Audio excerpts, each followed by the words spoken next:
Country under distress. I'm kind of liking this format of making videos. The sound quality isn't the best yet because I'm not recording on my new HD camera yet, but bear with me on that. I'm thinking about just making most of my videos like this, most of my commentary with a picture shot and just the audio. I was thinking about also making a new channel. I don't know yet. I'll get back to you guys on that. I'm trying to reach a base of people. I'm trying to alert people to what's going on. There's other people doing it. There's Fabian for Liberty. There's Alex Jones. There's Christopher Green. There's Wide Awake News. There's Michael Rivero. There's Adam Kokesh. Storm Clouds Gathering. You know, informative channels like that. I was trying to make a channel like that. I don't know yet if I want to really open up another channel, but I think I'd do good if I did it in this format. I kind of like this, but when I start using my new video software program, the quality of my videos is going to be up there with the rest of these guys' videos. Stay tuned for that. But in the meantime, just going to do it like this. I just want to ask a question, you know, with all that's going on in this world, will you die for the cause if you have to?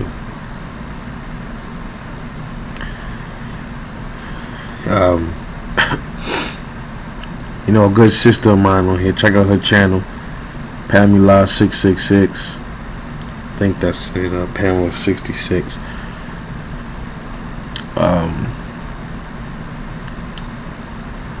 This is kind of like a slight response video to her. She says, is there any hope for humanity?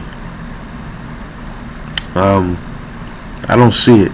I mean, the only way that things can get better is if they get worse first. It's kind of like if you have a cold and the cold starts out minimal and then it gets gradual,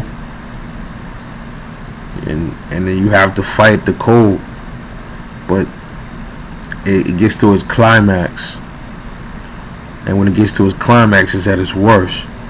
You start sneezing, you know, runny nose, throat ache, headache, fever, stuffy nose, and then after the medicine fights it off, and then, you know, it's gone.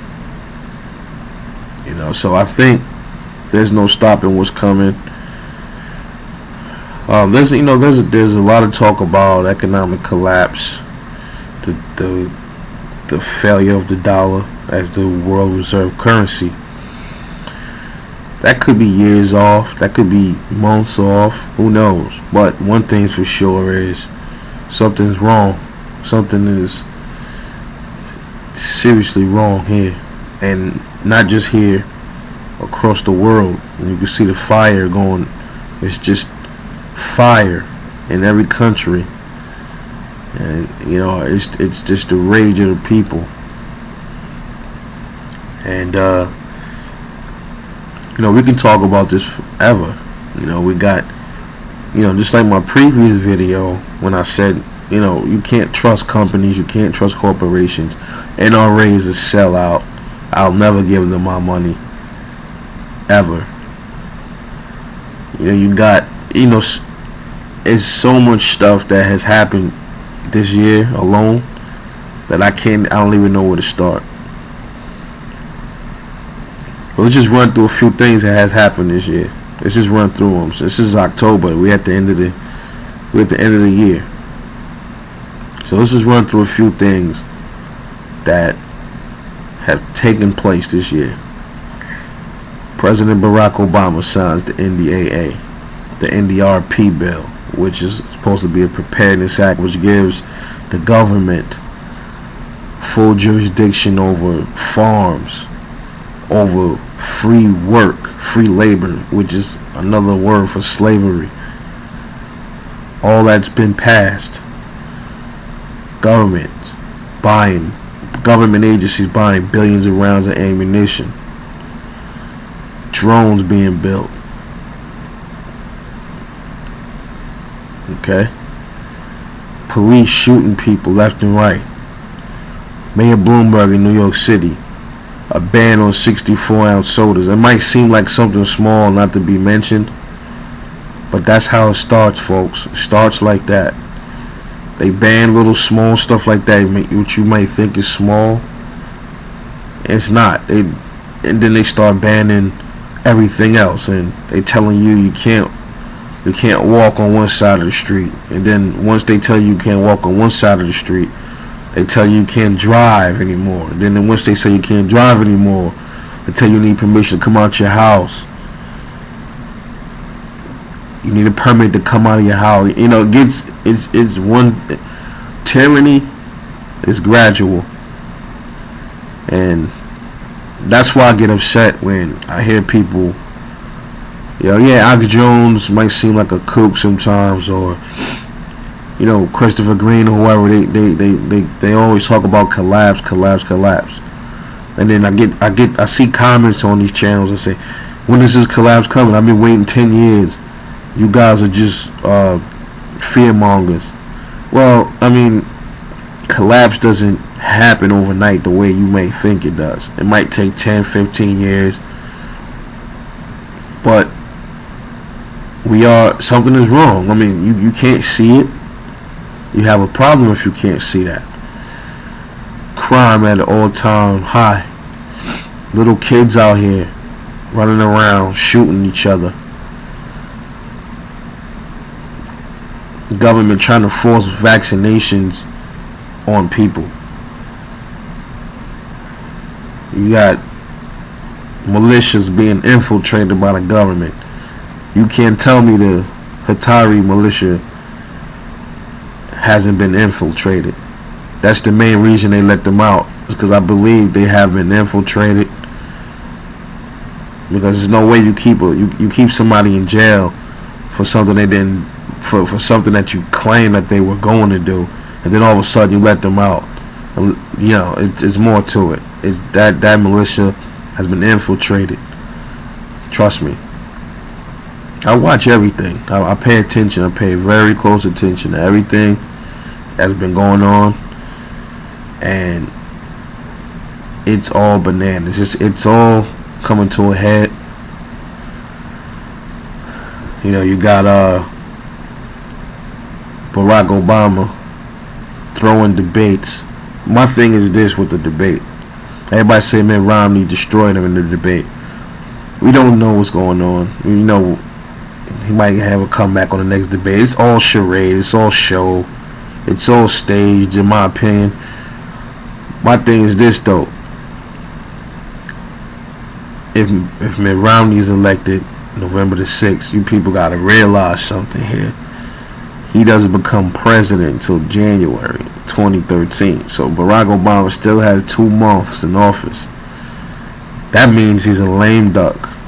A lot of you don't know what a lame duck is. That's what a lame duck is. He doesn't have nothing to lose anymore. So a war with Iran could kick off between November and January.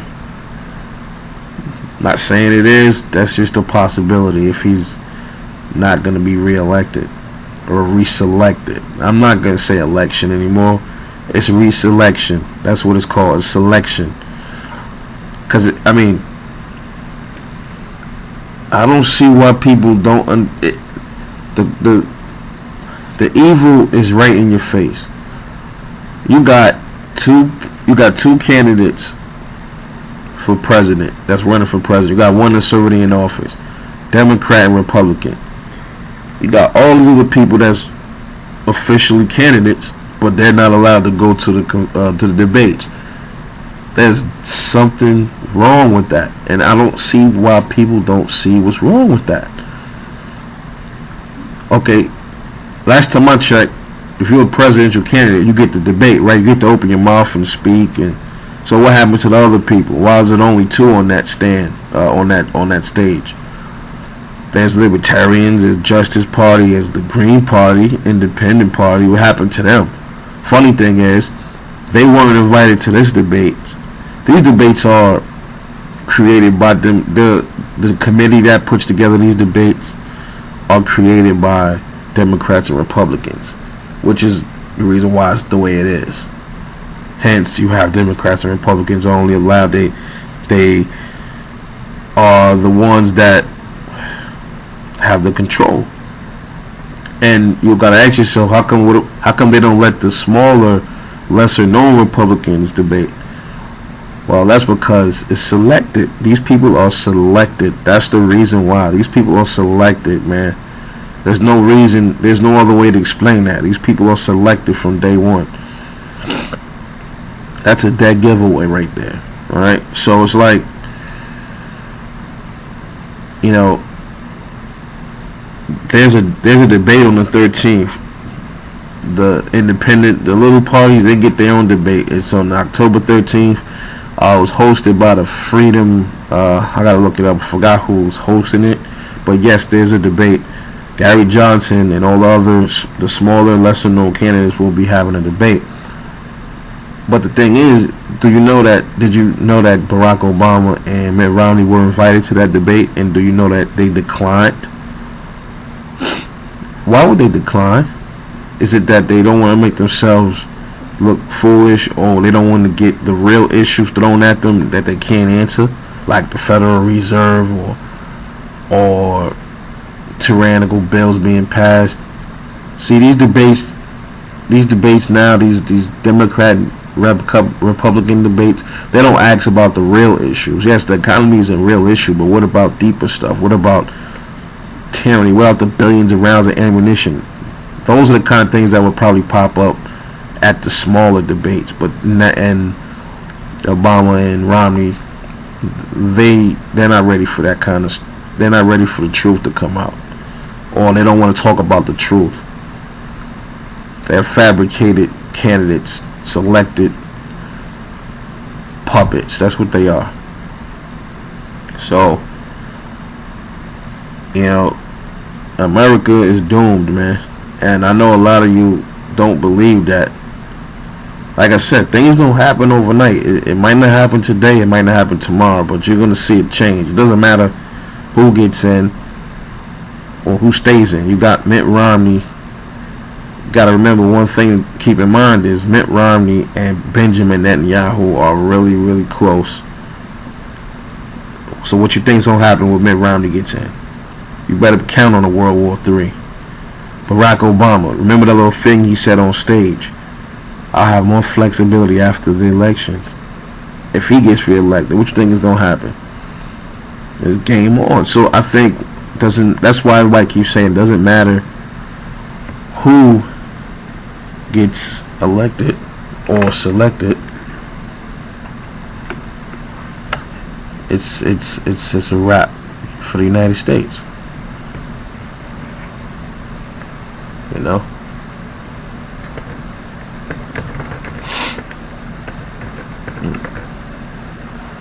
I don't know, man. I mean,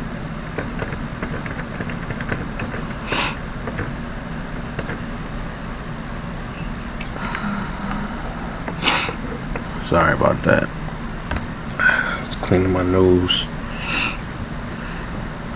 You know, when I see the way this country has unfolded and the way it's changed from when I was younger till now.